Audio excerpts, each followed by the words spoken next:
You're now listening to Dr. Orville Taylor, Talk with Substance, on Hotline. Radio Jamaica, active for the good of our nation.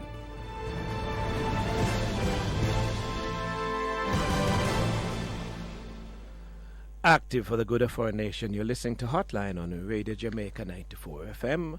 It's Hotline where truth comes to live and lies come to die. And if something is in the interest or for the good of the nation, then let me give an example of one of the things that is good for the nation. So, if you really want to grow an economy, never mind the foreign direct investment or large investment, make sure that you can help small, medium, and micro enterprises to grow. 90% of growth in major economies such as Japan, the United States, the EU, really, believe it or not, micro, small, and medium enterprises. It might not look like that, but it's about making the money go around small people. And I have Colin Porter, who's manager of the Incubator and Resource Center at the Jamaica Business Development Corporation, an entity that is actually punching, and making lives better. Good morning, Colin Porter. How are you doing? Good morning, sir. I am good. Good to be here again. One love, man. One love. All right. So you're talking to us today about innovations made easier with design thinking. Right. All right.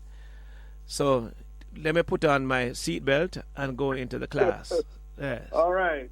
So, last week we touched on prototyping and the importance it plays in getting your product out there. And still within the realm of innovation, now we're going to talk about a method or a tool that can help to drive innovation, put innovation in some kind of context. And so we're talking about design thinking. Now, the name design thinking doesn't mean that you have to be a designer to use this methodology. What it is, and it is also described as human-centric design. But it's a particular method to solve problems, but with the human in mind. So hence the human-centric. Mm-hmm. And, because oftentimes we really design things, whether it is an item or a system or a process, I really don't think about the people, I'm sure you would have encountered some product or service or something. I wonder, but boy, this thing not work for me. Who make it? The shoes not fit properly, or the process you have to go in back and forth to 3, 4, 5 people before you get some kind of service.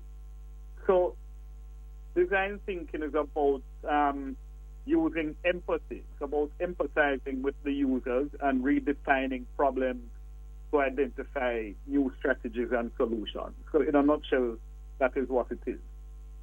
So it is not about just focusing on the problem or what we call problem-focused innovation, but it encourages an outside-the-box kind of thinking, right?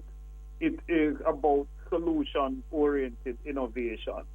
So it is about finding a solution which will be sustainable, and it doesn't just solve an immediate problem and then stop working after a while, and you have to go look for a new solution. But you're looking for a solution which has some kind of impact in the long term as well.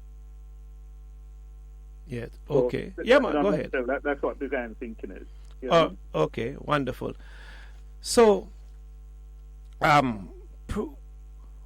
what kind of assistance is available to move from that design thinking into the prototyping? Mm-hmm. So, first let me explain the different steps. There are about 6 steps in the design thinking process. 6? 6, right. Uh-huh. So start with empathizing, which is about observing a particular situation where a problem exists, and you try to come up with a solution for that.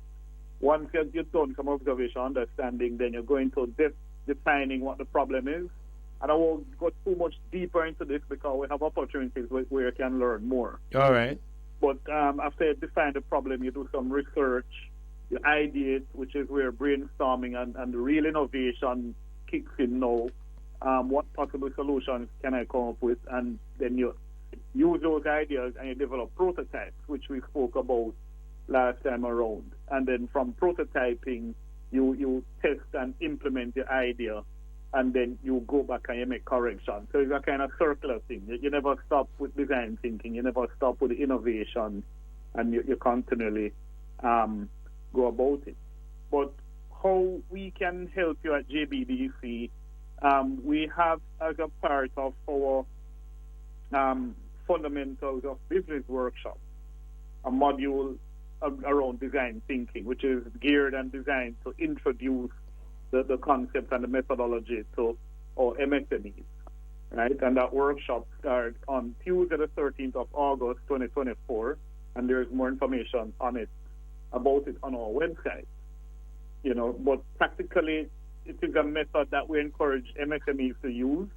It is something that when some persons hear the term, they get scared because, again, they think the word design, oh, it's for designers, and I don't have no designers. Okay. Or it's for a big, large organization, and I'm just a small MSME. As you opened, you said that most economies are built on MSMEs, or MSMEs are the ones who build the economy.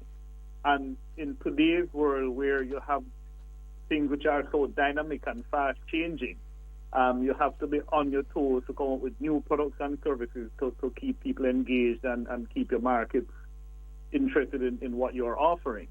That you need a methodology like design thinking to help you to be a little bit more agile, to be flexible, to be competitive, and to apply some of these skills which really ought to be second nature for an entrepreneur, you know, to be able to empathize and look out there and spot problems and understand a solution that fits the human, you know, a solution which is human-centric, you know. So pretty much that's what we can assist you with to get you on the path, to be able to utilize this methodology to be a little bit more proficient in your entrepreneurship. You know, I like the idea of empathizing because, you know, many times you are thinking of doing something, right? But and you're thinking about it from your own perspective, huh? Exactly. So you decide, say, all right, there's a particular kind of coffee product that I want to come with. And the truth is, you like that kind of thing. And you design it for you. Right. And your friend them who pat you in the back and keep on telling you doing the right thing. But the truth is, you're not buying it for yourself, and you're not buying it, and your friend's not really buying it from you, right? You know, and even if they're buying it from you, the number's too small, right? Exactly. And they're buying it just because they're bridging. Exactly, right. So the question then is, all right, the thing tastes good, yeah, but you try to sell it to a set of people who don't particularly like coffee. So what is it about the coffee that you're going to do for make somebody who don't like this kind of coffee start liking it? No, so something like that, right? That is exactly all what right. it is. You know, it is really removing yourself from the equation and put, as you said, understanding what the market needs. Yeah. You know, they have this term called the IKEA effect, which is about, and we know IKEA is a large manufacturer of furniture worldwide where you buy it and you assemble it yourself. And because you assemble it, you feel that this is the only thing you're going to like. If somebody else makes something, you're not going to like it, you know. But it is about removing yourself from the thing emotionally and making it for others and understanding what others, you don't assume what others want because of your own experience, but you live their lives and you glean information about your particular market that they will find interesting and they use that as part of the process. Okay, right. And so, point is, in taking yourself away from it though, Colin, right, we're not saying that you must turn your back on your business but the point is, just sometimes you're just too close to it and you don't see it with objective eyes. Right. And as a result of that, you are just going to make the emotional kinds of mistakes. So go to the experts, because in as much as, like, I come to the JBDC, for example, if I go to you, I'm I mean, I have a friendly relationship with you guys who are there. So, yeah, you're going to still deal with me like your brethren. But at the same time, you're going to say, listen, OT is not your business, listen. You know this thing. You know sociology, you know about human behavior, but you can't study yourself. So, here what? Leave me, make me look on this thing here. This prototype not look bad, but guess what? I'll put you on to some people who can guide you. Don't be penny wise. Yeah, you might be able to do this, but we have a set of people who can guide you at different levels. At some point, it may cost you money, but the failure is going to cost you more. Oh, that's so. No, that's plain language. Exactly right. Yeah, plain language, you're right. But in addition to all that, what we hope that you will achieve once you understand design thinking is that now you can literally have that conversation with yourself and say, listen, I don't know it all, So let me gather the experts. Because the thing about design thinking as well, it requires the input of several perspectives. So you're going to need to turn to people who have different areas of expertise and perspectives to help you to define the solution, which is not just centered around you, but centered around a bigger scenario. Right. So it's just really educating yourself, is understanding it. Once you understand design thinking, the core principles, then it is something that you can easily embed in your routine activities in your business. Use it to design projects. Yes. Use it to design processes and design products. Yeah. You know what? One of the things I've discovered, and this is basically about culture. The moment you develop this culture of running the business around there's a certain set of guidelines and practices, some of which we can get from you meaning JBDC, right? The moment when you do that, and then you'll be so surprised how the next time you want to start another a business, or you want to expand to something else, how much easier it is, simply because you now understand. That's correct. All right. That's correct. Yeah. So because success begets success, but you have to be humble enough to follow the right guidelines. That's right. Yeah, and you have to be flexible and not rigid as well. Gotcha.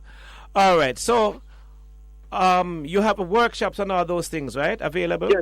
Yes, we have workshops available. As I mentioned earlier, we have coming up in August, middle August, starting the 13th. Yes. A 4-module course, which is about the fundamentals of business workshop, and this is designed for potential entrepreneurs, for those who are thinking about getting into business, into entrepreneurship, and really want to get off on the right foot and not just a knee-jerk kind of thing.